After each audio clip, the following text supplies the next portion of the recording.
Hello, welcome back to my channel. Kembali lagi bersama aku Vini Alfionita. Di video kali ini aku akan share model soal atau kisi-kisi di tes kompetensi dasar dan akhlak ya pada FACI BUMN ya teman-teman. Di sini aku akan jelasin durasi tes TKD dan akhlak, apa saja jenis-jenis TKD yang masuk dalam BUMN, yaitu ada 5 ya teman-teman. Kemudian menjelaskan untuk contoh-contoh soalnya. Oke teman-teman, kita langsung saja masuk ke dalam penjelasan durasi tes TKD dan juga akhlak. Tunggu dulu, jangan lupa dukung channel aku ya dengan cara subscribe. Terima kasih. Durasi tes TKD dan juga akhlak. Jadi ada nama tesnya yaitu survei, TKD dan juga akhlaknya ya teman-teman. Nah ini berdasarkan dari durasi tes TKD dan akhlak pada tahun yang sebelumnya ya teman-teman. Jadi ada survei yaitu ada 19 soal dengan durasi sebanyak 5 menit. Kemudian di tes TKD ada 4 bagian. Yang pertama adalah verbal logical reasoning. Itu ada 25 soal dengan durasi waktu 18 menit. Kemudian yang kedua ada number sequence. Jumlah soalnya 25 dengan waktu 27 menit. Yang ketiga ada word classification dengan jumlah soal 25, durasi waktu 8 menit. Yang keempat ada diagram reasoning dengan soal 25 dalam durasi waktu 20 menit. Dan yang terakhir adalah akhlak, yaitu penilaian diri dengan jumlah soal 90, durasi waktunya adalah 30. Jadi jumlah soal totalnya itu adalah 209, jumlah durasinya adalah 108 ya teman-teman. Ini berdasarkan dari tahun yang sebelumnya. Next, slide selanjutnya. Nah, di sini aku akan jelaskan apa sih itu TKD Verbal Logical Reasoning. Jadi, soal Verbal Logical Reasoning ini atau penalaran verbal terdiri dari serangkaian pernyataan atau situasi yang diikuti oleh beberapa pertanyaan. Peserta harus menggunakan kemampuan verbal dan logika mereka untuk memilih jawaban yang paling tepat berdasarkan analisis konteks dan informasi yang tersedia. Jadi penarikan kesimpulannya, pertama kita harus mencari tahu dan memahami makna atau artinya. Yang kedua, memahami keteraturan dan pola-polanya. Yang ketiga, penarikan kesimpulannya adanya alur, sebab, akibat, atau proposisi ya teman-teman. Jadi verbal logical reasoning ini, kita di sini akan diberikan konten informasi atau cerita yang berupa paragraf singkat ya teman-teman. Jadi setiap informasi akan disertai dari beberapa pertanyaan yang jawabannya hanya berdasarkan informasi yang diberikan dari soal cerita tersebut. Dan tipsnya itu kita harus memilih yang mana pernyataan benar, mana pernyataan salah, dan mana pernyataan tidak dapat disimpulkan. Nah, kita masuk ke contoh verbal logical reasoningnya ya teman-teman. Contohnya seperti ini, ada konten informasi atau cerita yang berupa paragraf singkat. Ini kita baca dulu ya teman-teman. Citra bersama adiknya berwisata di Kebun Raya Bogor pada hari Minggu jam 7 pagi. Ia pergi menggunakan transportasi dan dilanjutkan berjalan kaki karena lokasinya tidak jauh dari stasiun. Di sana, Citra duduk menikmati hijaunya tanaman dan rumput sambil menggunakan alas berpiknik. Mereka menyewa sepeda untuk berkeliling di sana. Sesekali mereka berhenti untuk berfoto di taman bunga atau pepohonan yang sangat rindang. Adiknya Citra senang memotret tanaman-tanaman tersebut untuk ia posting di sosial medianya. Sedangkan Citra lebih minat foto bersama bunga-bunga, bangku atau jembatan yang menurutnya terlihat indah. Apalagi cuaca saat itu mendukung sekali untuk berjelajah di Kebun Raya Bogor. Sebelum pulang, mereka mengunjungi Museum Geologi. Mereka pulang dari Kebun Raya Bogor pada jam 2 siang. Nah, untuk pernyataannya adalah mereka sampai di Kebun Raya Bogor pada pukul 11 siang. Yang pertama, simpulan adalah benar. Yang kedua, simpulan adalah salah. Yang ketiga, tidak dapat disimpulkan. Jadi, setelah kita masuk ke soal ini, kita baca dulu pernyataannya ya teman-teman. Setelah kita baca apa yang ditanyakan, lalu kita scanning nih mana pernyataannya yang benar. Jadi sini pernyataannya mereka sampai di Kebun Raya Bogor pada pukul 11 siang. Simpulannya ini adalah tidak dapat disimpulkan.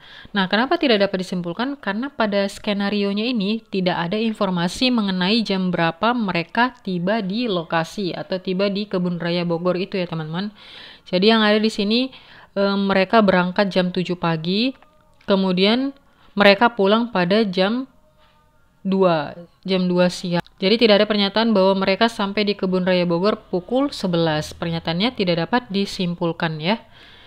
Next kita masuk ke bagian kedua, yaitu tes TKD pada bagian number sequence.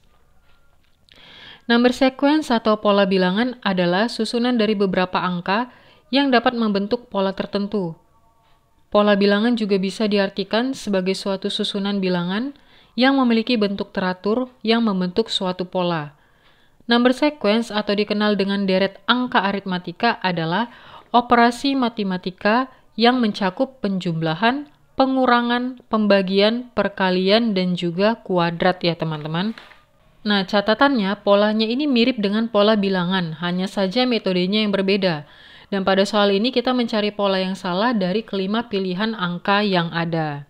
Jadi nanti di soal number sequence ini akan disajikan barisan bilangan yang memiliki aturan atau pola yang tertentu teman-teman. Bilangan awalnya berada sebelum batas garis seperti ini. Nanti juga ada contohnya. Bilangan batas di sini ada angka, kemudian garis, angka, kemudian garis lagi. Jadi kita harus mengikuti aturan atau pola yang pasti benar. Gitu ya teman-teman. Langsung saja nih kita masuk ke contoh soal number sequence. Nah, seperti ini dia. Ada 3 angka, kemudian garis, 5 angka, lalu garis.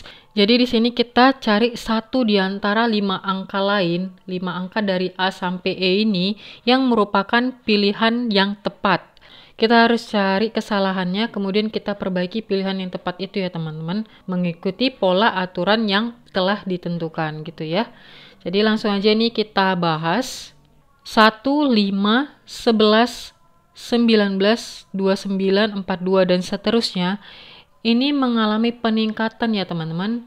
Berarti kalau mengalami peningkatan antara ditambah atau juga dikali gitu ya. Jadi kalau misalnya dikali itu sangat jauh. 1 dikali 5 contohnya kan. 1 kali 5 sama dengan 5. 5 dikali berapa nih supaya hasilnya 11? Nah nggak dapat nih teman-teman. Berarti langsung saja kita tambahkan ya. 1 ditambah berapa hasilnya 5? 1 ditambah 4.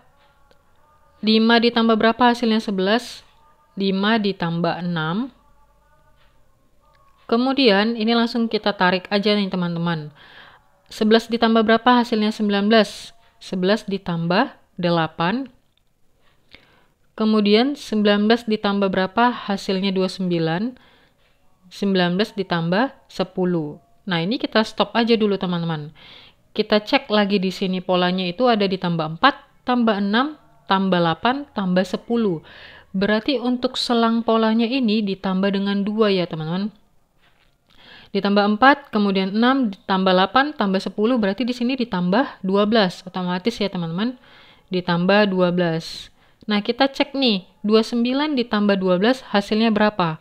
41. Jadi jawaban yang kurang tepat adalah yang C. Gitu ya, harusnya 41. Kalau mau lihat selanjutnya di sini kita cek tambah 14 ya teman-teman. 41 ditambah 14 sama dengan 55. Nah ini benar ya. Dan selanjutnya seperti itu, ditambah 16, ditambah 18, 20, dan juga 22. Jadi kesalahannya itu adalah di bagian C. Gitu ya teman-teman. Next kita lanjut ke bagian yang ketiga, yaitu word classification.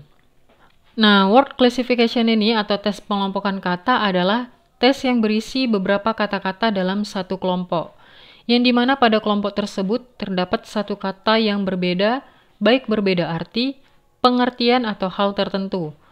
Tes pengelompokan kata bertujuan untuk mengukur kemampuan seseorang dalam mengelompokkan kata. Kemampuan tersebut akan diukur dalam hal memahami kesamaan kata yang terdapat dalam soal. Jadi yang perlu kita catat dalam tes pengelompokan kata ini, kita harus menganalisa satu kata yang tidak identik atau mirip dan tidak termasuk dalam kelompok kata yang lain. Jadi jenis soal ini disajikan terdiri dari 5 kata ya teman-teman, yaitu A, B, C, D, dan E. Dan terdapat 4 kata yang memiliki kesamaan dalam karakteristik tertentu. Sedangkan satu kata tidak memiliki kesamaan dengan kata yang lain. Dan itu kita harus carinya teman-teman. Oke, kita langsung saja masuk ke contohnya. word classification. Kata yang berbeda dengan kelompok kata lainnya: A. Geologi, B. Antropologi, C. Biologi, D. Refleksi, E. Psikologi. Nah, dari sini kita sudah nampak ya teman-teman, mana 4 kata yang termasuk dalam kelompoknya, yaitu geologi, antropologi, biologi, dan juga psikologi. Karena yang keempat ini adalah termasuk bidang keilmuan. Dan kata yang berbeda adalah yang D teman-teman, refleksi. Karena refleksi ini bukan suatu bidang keilmuan ya, melainkan suatu yang harus dilakukan dengan sadar dan terencana. Atau bisa jadi kita merenungkan nih kembali apa yang sudah terjadi, itu namanya refleksi. Next kita lanjut ke bagian yang keempat, yaitu diagram reasoning. Nah, dalam diagram reasoning pada dasarnya pengerjaan soalnya membutuhkan logika yang kuat untuk bisa mengenali pola dari berbagai gambar yang ada. Akan diberikan pasangan gambar dengan prinsip perubahan angka 1, 2, 3, 4, atau 5. Dan kita harus mengerjakan dengan prinsip yang telah ditentukan. Jadi catatannya ini, di model soal ini kita harus perbanyak latihan agar lebih tahu berbagai pola dalam diagram reasoning dan bisa menaklukkan setiap soal-soalnya. Jadi di diagram reasoning ini akan diberikan pasangan gambar dengan prinsip perubahan angka 1, 2, 3, 4, atau 5 ya teman-teman. Dan kita harus mengerjakan dengan prinsip yang telah ditentukan. Langsung saja kita masuk ke contoh soalnya. Nah, seperti ini teman-teman. Untuk setiap gambarnya ada angka 1, 2, 3, 4, dan 5. Nah, ini pertanyaannya. Jika gambar yang seperti ini kita ubah dengan pola nomor 1 yang seperti ini ya teman-teman. Pola nomor 1 yang begini ya. Nah, apa yang bakal terjadi nih? Kita samakan dengan pola nomor 1. Jawabannya adalah yang B ya teman-teman. Jadi kita lihat pola nomor 1 ini adalah warna hitam, gambar yang pertama, kemudian berubah jadi gambar warna putih. Begitu juga dengan pernyataannya ini, yang pertama gambar warna hitam, yang kedua otomatis adalah gambar warna putih. Jadi pola 1 mengubah gambar berwarna menjadi tidak berwarna. Maka perubahan gambar yang tepat adalah gambar yang B ya teman-teman. Itu ya jawabannya, gambar B. Next kita lanjut untuk core values yang disebut sebagai akhlak. Nah, model soal core values ini hampir mirip dengan tes kepribadian. Maka kita harus memilih opsi yang paling menguntungkan kepentingan umum, mengandung solusi dan menunjukkan loyalitas. Pentingnya penerapan nilai tersebut dilakukan demi kemajuan badan usaha milik negara. Selain itu, diharapkan juga penerapan akhlak yang dapat memberikan manfaat bagi kesejahteraan masyarakat. Hasil penerapan akhlak oleh seluruh unsur BUMN pun harus dapat dilihat, dinilai, dan dirasakan dampak positifnya oleh masyarakat.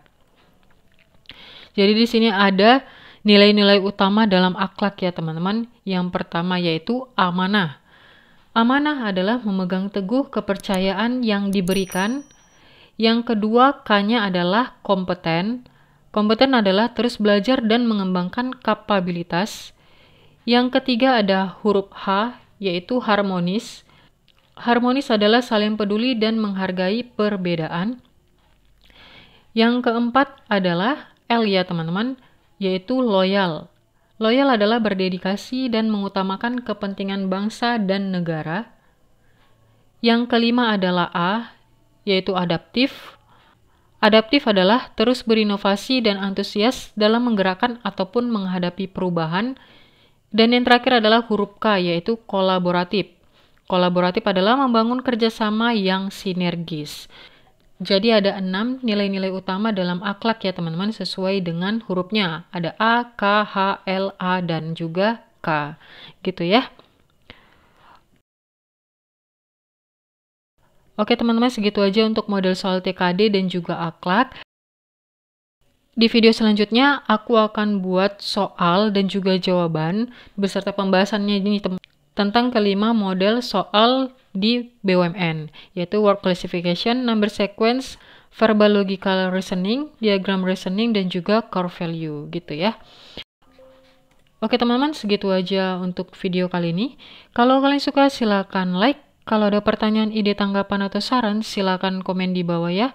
Dan jangan lupa dukung channel aku dengan cara subscribe, agar aku semakin bersemangat lagi untuk membuat video terbaru lainnya. Dan bagi yang udah subscribe, aku ucapkan terima kasih banyak. Sampai jumpa di next video. Bye-bye.